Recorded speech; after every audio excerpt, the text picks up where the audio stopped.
Lesson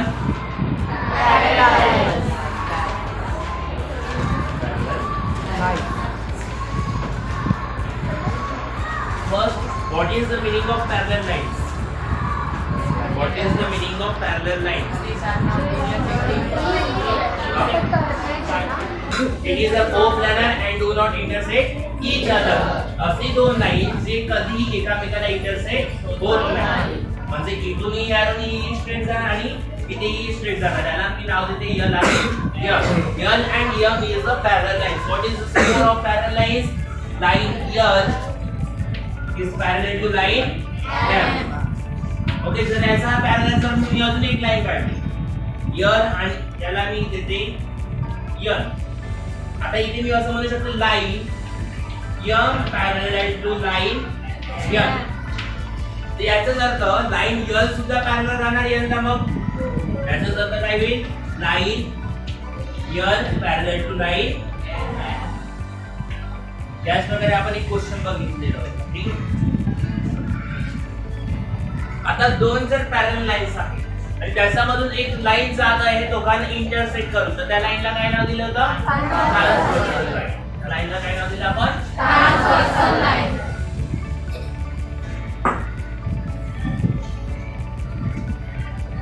जर कोणती दोन पॅरलल लाईन्स आहे आणि त्याला इंटरसेक्ट करत आहे एक लाईन, दोन पॅरलल लाईन्सचं नाव दिलं यम यल आणि इंटरसेक्ट करत आहे त्या लाईनला दिली L.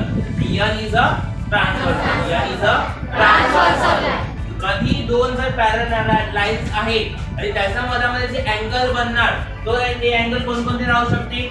Alternate angle, corresponding angle, third interior. कधी दोन पॅरलल लाईनच्या मधातच राहतात. ठीक आहे, जर दोन पॅरलल लाईन नाही आहे तर तिथे अल्टरनेट अँगल नाही बनणार, करस्पॉन्डिंग अँगल नाही बनणार आणि इंटेरियर अँगल सुद्धा नाही बनणार. ठीक आहे, ओके. तर याच्यामध्ये अल्टरनेट अँगल म्हणजे काय? What is the meaning of alternate angle? Z बनव. काय बनणार तिथे? झेड. हा झेड इकडे बनायचा आहे आणि हा दुसरा झेड इकडे बनतो.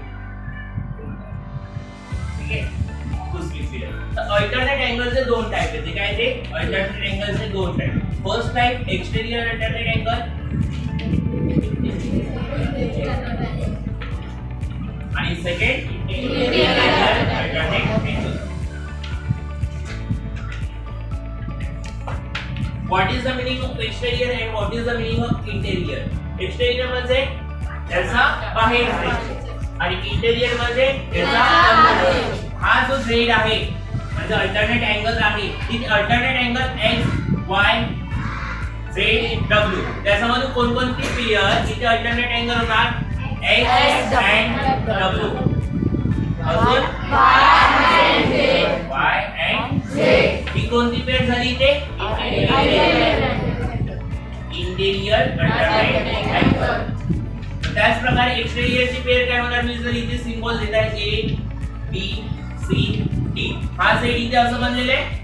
हा झेड हा x वरती कोणता अँगल आहे? a and c. ही पहिली पेयर झाली आणि दुसरी पेयर काय होणार? b आणि b and d. ही कोणती पेयर आहे? एक्सटेरियर. कोणती पेयर आहे? Exterior alternate angle. Okay, alternative पूर्ण समजलं. त्यानंतर इथे corresponding. What is the meaning of corresponding? एक अँगल सोड. जसं इथे मी दोन यल बनत आहे. इथे पहिला यल बनला आणि हा दुसरा यल. ठीक आहे, एका खाली दोन यल बनत आहे. इथे फर्स्ट आणि हा सेकंड. त्याच्यामध्ये कोणता अँगल आलेला आहे? बी. त्याच्यामध्ये कोणता अँगल आलेला आहे? डब्ल्यू. तर करस्पॉन्डिंग अँगल मध्ये कोणता angle? Angle B is congruent to angle W. म्हणजे हे दोन्ही एक पेयर आले.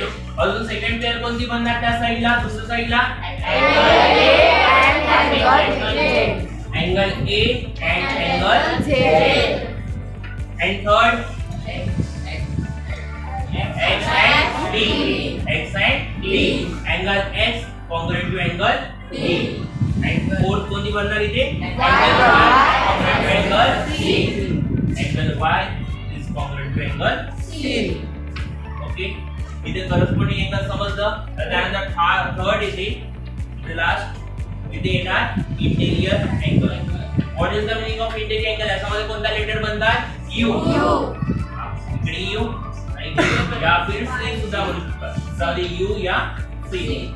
त्याच्यामध्ये एक्स आणि झेड आहे. एक्स आणि झेड आणि ते वाय अँड डब्ल्यू. तर इंटेरियर अँगल मध्ये एक्स आणि कशाची पेअर बनत आहे? इथे झेड ची आणि दुसरी पेअर मध्ये बनणार वाय अँड डब्ल्यू. इकडे तिघांची प्रॉपर्टी बघून घ्या. अल्टरनेट अँगलची, करस्पॉन्डिंग अँगलची आणि इंटेरियर अँगलची प्रॉपर्टी. कधी दोन अल्टरनेट अँगलची जी पेअर झाली ती कॉन्ग्रुएंट राहणार. What is the meaning of congruent? Equal. काय राहणार अँगल मध्ये? ते इक्वल. समजलं की याचा अर्थ काय झाला? Angle Z is congruent to angle W. Alternate angle मध्ये काय राहणार? Pair congruent. करस्पॉन्डिंग अँगल मध्ये सुद्धा काय राहणार? कॉन्ग्रुएंट.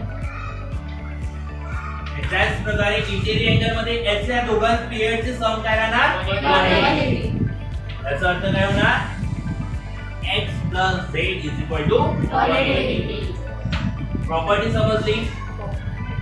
अल्टरनेट अँगल मध्ये दोन्ही पेअर काय राहणार? इथे कॉन्ग्रुएंट. म्हणजे x is congruent to w and y is congruent to z. a is congruent to c and b is congruent to d. Corresponding angle मध्ये काय राहणार? आता एक पेअर सुद्धा कॉन्ग्रुएंट. त्यानंतर b is congruent to w, a is congruent to z, x is congruent to d, y is congruent to c.